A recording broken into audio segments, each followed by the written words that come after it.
Hi అండి, అందరూ ఎలా ఉన్నారు? నేను Santoshi. Welcome back to our channel Santosh all in one channel. మనం ఈరోజు ఏం చేయబోతున్నాం అంటే చిన్న ఉసిరికాయలు ఉంటాయి కదండి, దాన్ని ఆవకాయ ఎలా పట్టుకోవాలో చూసేద్దాం. చాలా simple and easy process. Taste అయితే చాలా బాగుంటుంది. చిన్నప్పుడు మా నాన్నమ్మ ఎక్కువగా పట్టేవారండి ఈ విధంగాని. మీరు కూడా ఒకసారి ట్రై చేసేయండి. ప్రాసెస్లోకి వెళ్ళిపోదాం. ముందుగా ఉసిరికాయలు తీసుకున్నానండి. ఇవి చిన్న ఉసిరికాయలు ఇవే. వీటిని శుభ్రంగా కడుక్కొని ఘాట్లు పెట్టుకుని ఒక క్లాత్ మీద ఆరబెట్టుకోవాలన్నమాట. తడి అంతా పోయేంత వరకు ఆరబెట్టుకోవాలి. నేను మార్నింగ్ చేసి ఈవినింగ్ పచ్చడి కలుపుతున్నాము.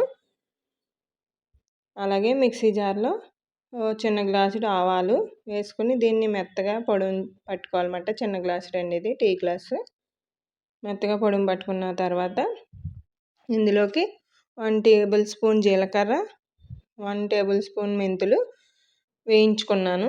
వేయించుకున్నటువంటి వీటిని మిక్సీ జార్లో వేసేసుకుని మళ్ళీ ఒకసారి మిక్సీ పట్టేసుకోవాలి. బాగా మెత్తగా పొడుం పట్టేసుకోవాలన్నమాట. చూడండి ఈ విధంగా మెత్తగాని. ఇప్పుడు ఒక పెద్ద పళ్ళుని తీసుకున్నాం. అందులో ఈ ఆవాల పిండిని, అలాగే 2 గ్లాసులు కారం వేస్తున్నాను. అలాగే 2 వెల్లుల్లి కచ్చాపచ్చాగా మిక్సీ పట్టుకున్నాను, అది కూడా వేసేసుకోవాలి. అలాగే ఉప్పు 1 గ్లాస్ వేస్తున్నామండి. కొంచెం హెల్త్గా ఒక చిన్న గ్లాసులు అన్నమాట, బుల్లి గ్లాసులు. అన్నీ ఒకే దాంతో మెజర్మెంట్ చేసుకోవాలి. ఇవి బాగా కలిపేసుకున్న తర్వాత మనం ఉసిరికాయలు పెట్టుకున్నాం కదా పక్కన, అవి కూడా వేసేసుకుని ఈ ఉప్పు కారాలు ఆవపిండి అంతా పట్టే విధంగా కలిపేసుకుందాం. ఇంకో గ్లాస్ కారం వేసానండి, సరిపోదని. మొత్తం 3 గ్లాసులు వేసాము కారం అన్నది. ఇందులో వేరుశనగ నూనె వేసుకోవాలండి. ఎప్పుడైనా సరే మనం ఆవకాయల్లో వేరుశనగ నూనె వేసుకుంటే బాగుంటుంది కదా, టేస్ట్ అన్నది బాగుంటుంది పల్లి నూనె వేసుకోవడం వల్ల. ఒకసారి బాగా కలిపేసుకుందాం. ఆయిల్ అన్నది చూసుకుని వేసుకోవాలండి, ఎక్కువే పడుతుంది ఆవకాయకి ఆయిల్ అన్నది. చూడండి, ఒకసారి కలిపేసుకుందాం. మళ్ళీ ఫైనల్గా వేద్దాం పైన. ఇలా బాగా కలిపేసుకున్న తర్వాత దీనిలో 1 టేబుల్ స్పూన్ నిమ్మప్పు అండి, ఇది దంచుకుని వేస్తున్నాను. నిమ్మప్పు అదే లెమన్ సాల్ట్ అంటారు కదా అది, లేకపోతే నిమ్మరసం అయినా వేసుకోవచ్చు మీరు. 2 నిమ్మకాయలు రసం పిండుకొని ఒకసారి పెట్టుకుని వేసుకోవాలన్నమాట నిమ్మరసం అన్నది. చూసారా, ఒకసారి నిమ్మప్పు వేసాం కదా, అదంతా బాగా కలిసేంత వరకు కలిపేసుకుందాం. ఆల్రెడీ ఇవి పుల్లగానే ఉంటాయి కదండి, కొంచెం పులుపు కోసం వేసాం నిమ్మప్పు అన్నది.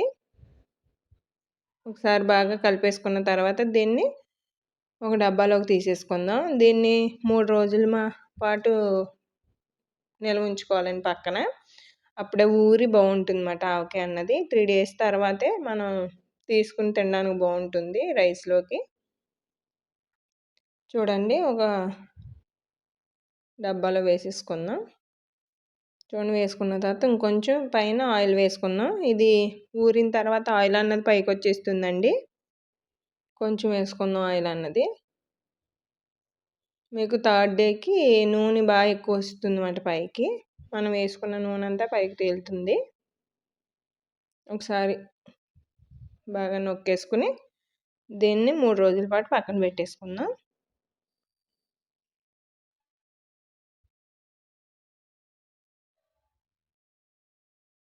ఊరిన తర్వాత చాలా బాగుంటుందండి ఆవకాయ అన్నది. టేస్ట్ అయితే అదిరిపోతుంది. ఇలా ఈ ఉసిరికాయలు దొరికినప్పుడు ఇలా ట్రై చేసేయండి. చూసారా, 3rd డే ఆయిల్ అన్నది ఎలా పైకి తేలిందో. రెడీ అయిపోయింది చిన్న ఉసిరికాయలతో ఆవకాయ అన్నది. దీనిని వేడివేడి అన్నంలో కలుపుకుని తింటే ఉంటుందండి, వా అనవలసిందే ఎవరైనా. ఈ వీడియో నచ్చితే ప్లీజ్ లైక్ చేయండి. అలాగే మీ ఫ్రెండ్స్కి, ఫ్యామిలీ మెంబర్స్కి షేర్ చేయండి. అలాగే మన ఛానల్ కొత్తగా చూస్తున్నట్టయితే ప్లీజ్ సబ్స్క్రైబ్ చేసుకోండి. మరో మంచి వీడియోతో మళ్ళీ కలుద్దాం. Thank you for watching.